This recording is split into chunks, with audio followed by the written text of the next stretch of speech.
इयम् आकाशवाणी सम्प्रति वार्ताः श्रूयन्तां प्रवाचकः गणेश हेगडे।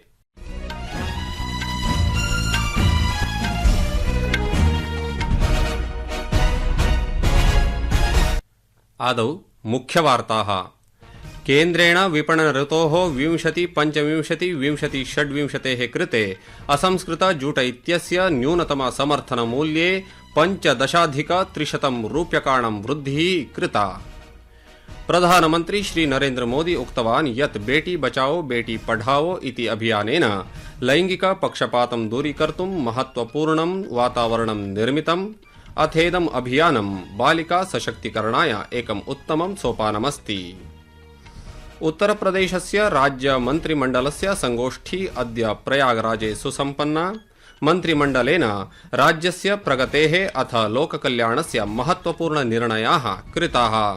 अपि च भारत इंग्लैंड दलयोः मध्ये 20-20 क्रिकेट स्पर्धा अद्य सायं 7 वादने कोलकाता नगरस्य ईडन गार्डन क्रीडाङ्गणे भविष्यति। अथ वार्ताः विस्तरेण। विपणन ऋतोः 25-26 कृते असंस्कृत जूट इत्यस्य न्यूनतम समर्थन मूल्यं वर्धयितुं सर्वकारेण निर्णयः कृतः अस्ति।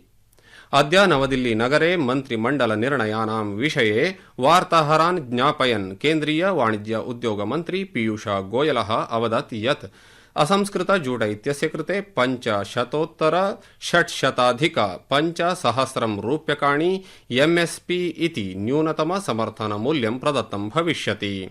सः अवदत् यत् अनेन 40 लक्षं परिवाराः साहाय्यं प्राप्नुवन्ति। इस वर्ष 2025-26 के सीजन के लिए रॉ जूट की एमएसपी लगभग 6% बढ़ाई गई है। अब वो 5,650 रुपए प्रति क्विंटल रहेगी, जो लागत मूल्य से लगभग 67% ज्यादा है। मन्त्री सूचितवान् यत् केन्द्रीय मन्त्रिमण्डलेन राष्ट्रिय स्वास्थ्य मिशनस्य अन्तर्गतं प्राप्तस्य प्रगतेः समीक्षा अपि कृता। प्रधानमन्त्री श्री नरेन्द्र मोदी उक्तवान् यत् बेटी बचाओ बेटी पढ़ाओ इत्यभियानं परिवर्तनकारी जनसञ्चालितम् उपक्रमं च जातम्। एवं सर्वेपि जनाः अस्मिन् अभियाने सहभागितां दर्शितवन्तः। आन्दोलनस्य 10 वर्षपूर्तौ प्रधानमन्त्रिणा सञ्जालीय माध्यम सन्देशे उक्तं यत् बेटी बचाओ बेटी पढ़ाओ इति अभियानेन लैंगिक पक्षपातं दूरीकर्तुं महत्वपूर्णं वातावरणं निर्मितम्। तथा च बालिकायाः शिक्षायाः उपलब्धिः तस्याः स्वप्नानां लक्ष्यानां च प्राप्त्यर्थम् अवसराणां निर्माणे समीचीन वातावरणस्य प्रकल्पः कृतः। प्रधानमन्त्री श्री नरेन्द्र मोदी सबलम् उक्तवान् यत् ऐतिहासिक दृष्ट्या न्यून बाल लिंगानुपात युक्तेषु मण्डलेषु महत्वपूर्ण परिष्कारः विदितः। सः अस्मिन् कार्ये समर्पित जनेभ्यः विविध सामुदायिक सेवा संस्थाभ्यश्च धन्यवादं समर्पितवान्। प्रधानमन्त्री आग्रहं कृतवान् यत् सर्वेपि जनाः पुत्रीणाम् अधिकाराणां रक्षणं निरन्तरं कुर्वन्तु, तेषां शिक्षां सुनिश्चितीकुर्वन्तु, एतादृश समाजस्य निर्माणं कुर्वन्तु यत्र ताः पुत्र्यः भेदभावं विना समृद्धिं प्राप्तुं शक्नुवन्ति। दिल्ली विधानसभायाः निर्वाचनस्य कृते प्रचाराभियानानि सजवं प्रवर्तन्ते।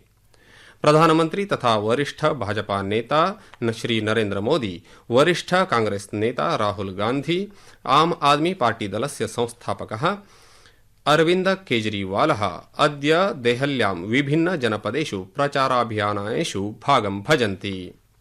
मेरा भूत सबसे मजबूत इति कार्यक्रमस्य अन्तर्गतं नमो ऐप इत्यस्य माध्यमेन भाजपादल कार्यकर्तॄन् सम्बोधयन् श्री मोदी आरोपं कृतवान् यत् दिल्ल्यां सत्तारूढम् आप दलं निर्वाचने स्वपराजयः भविष्यतीति विज्ञाय प्रतिदिनं नूतन आश्वासनानि यच्छन्ति। श्री मोदी दल कार्यकर्तृभ्यः आग्रहं कृतवान् यत् ते अत्यधिक मतदानस्य सुनिश्चयं कुर्युः, तथा च ते कार्यकर्तारः स्वस्य बूथ स्तरे 50% मतानाम् आधिक्येन विजयं प्राप्तुं लक्ष्यं स्थापयेयुः। दिल्ली में ये जो संगठन की ताकत है, हर बूथ पे 3-3, 4-4 पीढ़ी के कार्यकर्ता है, यही ये शक्ति इस बार विधानसभा चुनाव में भी भाजपा को प्रचंड विजय दिलाएगी। मुझे विश्वास है अपने अपने बूथ पर आप जो मेहनत कर रहे हैं उसके चलते आप भारी विजय प्राप्त करने ही वाले हैं। श्रीमोदी आम आदमी पार्टी तथा कांग्रेस दलयोः उपरि आरोपं कृतवान् यत् ते नेतारः दिल्ल्याः जनानां विश्वासघातं कृतवन्तः। भारतीय नौसेना अस्मिन् वर्षे गणतन्त्रदिवसस्य पथसञ्चलनावसरे कर्तव्यपथे स्वस्य सादम्यभावनोत्साहं प्रदर्शयितुं सर्वविधैः सिद्धा वर्तते।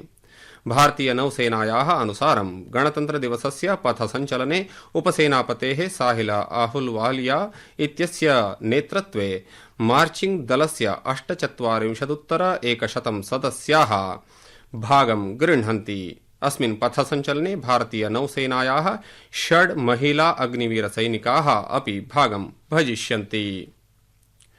संस्कृतवार्तायाः संस्करणमिदम् इदानीम् आकाशवाणीतः प्रसार्यते। सममेव अयं कार्यक्रमः आकाशवाण्याः अन्तर्जालपटले www.newsonair.gov.in इत्यत्र अथ न्यूस् ऑन एआईआर चलदूरभाषीय तन्त्रांशे अपि उपलब्धो भविष्यति। केन्द्रीय रेल मन्त्री अश्विनी वैष्णवः अद्य दावोस नगरे स्विस संघीय रेल प्रतिनिधिमण्डलेन सह मिलितवान्। सत्रे तेषां सुरक्षा प्रौद्योगिकीनाम् अनुरक्षण प्रथानां च विषये विस्तृत चर्चा अभवत्। खाद्य प्रसंस्करण उद्योग मन्त्री चिराग पासवानः अवदत् यत् पेय संस्थया एबी इन्बेव इत्यनया भारतस्य विभिन्नेषु भागेषु 25 कोटि डॉलर मितस्य धनराशेः निवेशस्य घोषणा कृता वर्तते। दावोस नगरे विश्व आर्थिक मंचस्य वार्षिक समागमस्य समये पासवान महोदयेन पूर्वोक्त पेय संस्थया सह संगोष्ठी कृता। सम्प्रति महाकुंभ संबद्धाः वार्ताः श्रूयन्ताम्। महाकुंभोत्सवः उत्तरप्रदेशस्य प्रयागराजे सहर्षोल्लासं प्रचलति। अस्मिन् महोत्सवे राष्ट्रियस्तरस्य खादी प्रदर्शनी सहस्राधिकं पर्यटकानां ध्यानम् आकर्षयति। अन्यत्र उत्तरप्रदेशस्य राज्य मन्त्रिमण्डलस्य एका विशेष संगोष्ठी अद्य प्रयागराजस्य त्रिवेणी संकुल प्रदेशे सम्पन्ना। संगोष्ठ्यां प्रदेशस्य सर्वेपि 54 मन्त्रिणः भागं गृहीतवन्तः। अस्यां संगोष्ठ्यां राज्यस्य प्रगतेः अथ लोककल्याणस्य महत्वपूर्ण निर्णयाः स्वीकृताः। मुख्यमंत्री योगी आदित्यनाथः स्वमन्त्रिपरिषदः सदस्यगणैः सह महाकुंभोत्सवे त्रिवेणी संगमे पवित्रस्नानं कृतवान्। मन्त्री उक्तवान् यत् एतत् भारते वर्धमानानाम् अवसराणां वैश्विक उद्यमसंस्थानां विश्वासस्य च प्रतीकम् अस्ति। सः इदमपि उक्तवान् यत् निवेशमुद्दिश्य अस्माकं प्रधानमन्त्रिणः श्रीमोदिनः दृष्टिकोणः अतीव स्पष्टः अस्ति अथ तत्सम्बन्धी नीतीनां कारणेन निवेशकेभ्यः प्रोत्साहनमपि प्राप्यते। ध्यातव्यं यत् एतत् खाद्य प्रसंस्करण उद्योगमन्त्री चिराग पासवानः उक्तवान्। कर्नाटकस्य उत्तरकन्नड मण्डलस्य यल्लापुर तालूकु जनपदे मार्गदुर्घटनायां 10 जनाः मृताः, 16 जनाश्च व्रणिताः। मृताः सवणूरु ग्रामस्थाः इति सूचना प्राप्यते। क्रिकेट क्रीडायां भारत इंग्लैंड दलयोः मध्ये खेल्यमानायां 20-20 क्रिकेट स्पर्धायाः पञ्चक्रीडा श्रृंखलायां प्रथमद्वन्द्वम् अद्य सायं 7 कोलकाता नगरस्य ईडन गार्डन क्रीडाङ्गणे भविष्यति इति वार्ताः।